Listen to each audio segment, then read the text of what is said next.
여러분 안녕하세요. 넘은 컨설팅 회사 지식편의 박원수 이사입니다. 오늘은 제6강 어떻게 연구 주제를 잡을 것인가 라는 주제로 강의하겠습니다.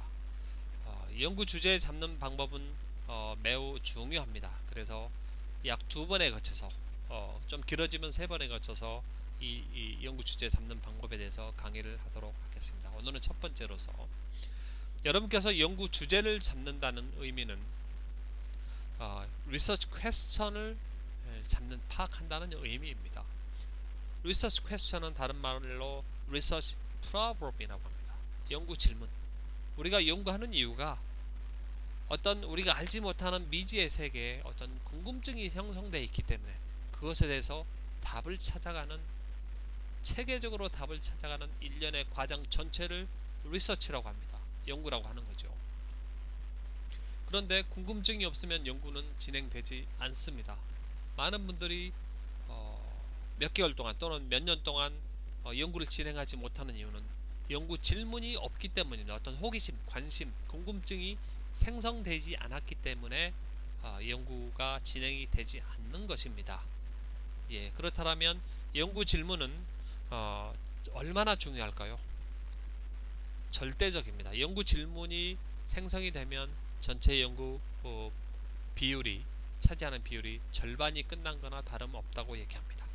연구 질문이 생성되면 그 다음에 무엇을 읽어야 할지, 데이터를 어떻게 모으고 분석해야 될지 다 나옵니다. 다 나옵니다. 예, 어떻게 할지 방향이 잡히는 겁니다.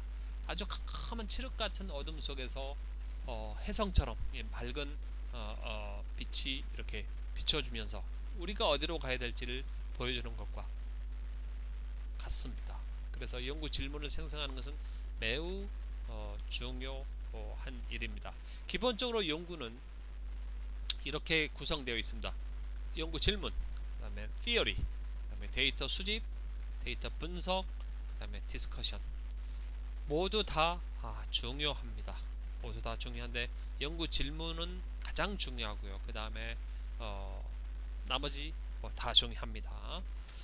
자, 그러면 여러분께서 연구 질문을 어떻게 생성할지, 어떻게 형성할지 이거 굉장히 중요하죠. 중요하다는 걸 말면 안 되는 거 아닙니까? 그렇죠? 중요한데 어떻게 잡아야 되느냐 이것에 대해서 매우 궁금해하는데 제대로 잘 안 가르쳐 줍니다. 그냥 잡아오세요, 제안해 오세요. 그럼 내가 평가해 줄게. 다들 이러고 있는 입장이죠, 대학에서. 그러나 저는 방법이 있다고 봅니다. 좋은 사례를 들어서 여러분들께서 거기서 응용할 수 있는 경우가 되면 여러분들한테 이 강의는 효과가 있다고 볼 수 있겠습니다. 자, 저는 SNS라는 소재로 여러분께서 연구 질문을 잡을 때 어떻게 하는지 한번 샘플을 보여드리도록 하겠습니다. 만약에 여러분께서 이렇게 질문을 우리가 던진다고 합시다. How do undergraduate students use SNS? SNS가 불과 10년밖에 안 됐죠. 10년 안팎이죠. 초기에 SNS가 마구 생겨서 페이스북과 트위터 같은 이런 소셜 네트워크 시스템이죠. 이런 시스템이 생기고 난 초기에서 학부생들이 SNS를 어떻게 how로 시작했죠. 어떻게 사용하고 있을까라고 연구가 질문되면 이거는 어떤 인과적인 연구인가요? 아니면 묘사적인 연구인가요? 묘사적인 연구가 되겠죠. 그렇죠? 학부생들이 남학생은 어떻게 사용하고 뭐 어떤 종류를 주로 쓰고 있고 여학생들은 어떤 종류의 SNS를 쓰고 있고 그 다음에 주로 어떤 시간에 쓰고 있고 또는 뭐 전공별로 학생들이 어떤 SNS를 주로 쓰고 있는지 어느 시간대에 쓰고 있는지 아니면 빈도 아니면 집중도 뭐 이런 것들을 조사해서 보고를 하면 좋은 논문이 될 수 있겠죠. 그 다음에 두 번 다른 질문 한번 해볼까요? What are the benefits of using SNS? 라고 이렇게 연구 질문을 다른 각도로 해봅시다. SNS를 이용하는 편익들은 무엇일까? 이렇게 연구자가 질문을 할 수 있겠죠. what으로 시작한 거죠. SNS를 사용하면 도대체 무슨 이익이 있다는 거지? 맨날 시간 낭비만 하는 거 아니야? 뭐 이런 것이 아니라 SNS를 사용하니까 뭔가 이익이 있을 것 같아. 이런 호기심이 생긴 거죠, 연구자가. 그래서 이 사람들이 SNS를 사용하는 사람들 물어봐야 되겠죠. 오락이냐, 오락용이냐, 무슨 거기에 뭐 SNS 관련 게임들이 있다고, 아니면 친구들하고 이렇게 소통하기 위한 방법이냐, 그것이 목적이냐, 그런 것이 베네핏일 수 있죠. 아니면 SNS 상에 떠돌아다니는 수많은 인포메이션을 모으기 위한 것이냐, 이런 것들은 베네핏이죠, 그렇죠? 아니면 친구 관계가 좋아졌다 할지, 뭐 이런 베네핏 중심으로 디스어드밴티지가 아니라 베네핏 중심으로 가장 중요한 것이 무엇이고, 뭐 이렇게 카테고리를 만들어서 정리를 잘 해주면 초기에 SNS가 출범했던 당시에 이런 정도는 논문으로서 지위를 획득하실 수 있습니다. 그런데 이것도 역시 디스크립티브한 리서치 퀘스천이라는 거죠. 그러면 이런 것이 코졸리티 리서치 퀘스천이 불가능할까요? 인과적인 연구 질문이 불가능할까요? 가능합니다. 이렇게 한번 해보겠습니다. What impact do SNS have on teenagers' lives? SNS가 10대들의 삶에 어떤 변화를 줬을까? 어떤 영향을 줬을까? 뭐 이런 거 아닙니까? 질문. 그렇죠? 10대 청소년들에게 SNS라는 것이 10대 청소년의 어떤 삶의 방식, 어떤 삶의 스타일, 뭐 이런 거죠. 굉장히 좀 티네이저에서 라이브 하니까 굉장히 아직도 범위가 넓긴 하지요. 그럼에도 불구하고 이제 좀 좁혀 들어가면 되겠죠. 이 연구 질문은 어떻습니까? 코졸로티 리서치 퀘스천이 되는 거죠. 코졸로티.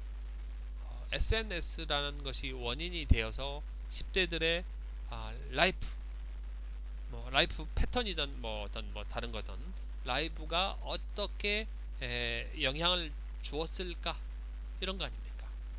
그래서 이거는 원인과 결과를 따지겠다는 연구 질문이기 때문에 리서치 퀘스천 타입에서 중요한 디스크립티브와 리서치 퀘스천하고 좀 달라지는 이런 것이 됩니다. 뭐 이런 것뿐만 아니고도 여러분께서 이제 그 연구 질문을 평상시 갖고 있는 자기 주제, 자기 분야의 한 변수들만 끌고 와서 고민을 하시면 잘 안 됩니다. 그 한 분야만 결정이 된 거죠. 그래서 연구 질문은 2개 정도를 가지고 와서 2개의 관계를, A하고 B하고의 관계, B하고 C와의 관계, 아니면 A하고 C의 관계, 뭐 이런 그 주요한 소재들 간의 관계를 이렇게 링크를 잘 해보면서 궁금증을 가지는 것, 이런 것들이 좋은 연구를 질문을 형성하는데 하나의 방법일 수 있습니다.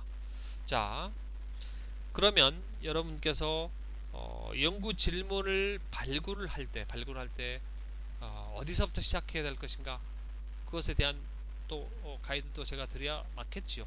저는 우선 개인적인 요인으로는 크게 3가지를 봅니다.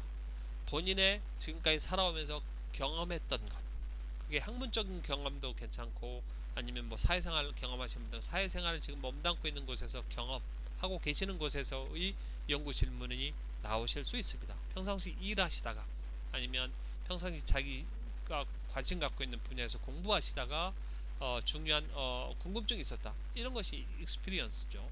그 다음에 2번째는 아무리 그래도 흥미가 있어야 됩니다. 인터레스팅이 넘쳐야 되는 거죠.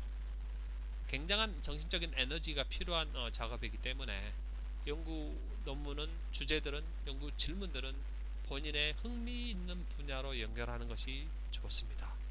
그래야 석사 이후 박사까지도 꾸준히 지치지 않고 달릴 수 있는 어떤 강한 동력이 생깁니다. 자, 3번째는 퓨처죠. 퓨처.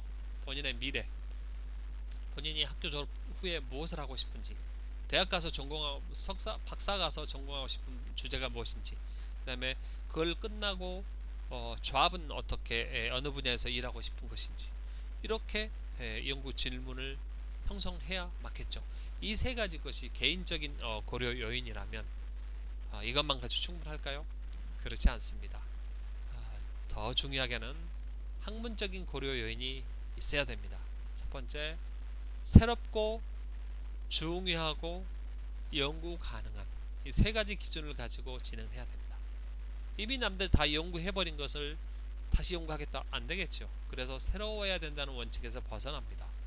두 번째, 아무리 새로운 주제라도 시시하거나 뭐 아무도 관심 주지 않는 이런 주제라면 안 됩니다. 연구할 필요가 없는 거겠죠. 연구는 현실 사회와 우리가 분리되어 있는 것이 아니고 현실 사회에서 중요하게 관심 갖는 것들에 대한 문제에 대한 해답을 찾는 것이기 때문에 우리가 중요성, 사회적으로 중요한 주제로 관심을 가지셔야 됩니다. 그래야 연구 질문이 생성이 됩니다.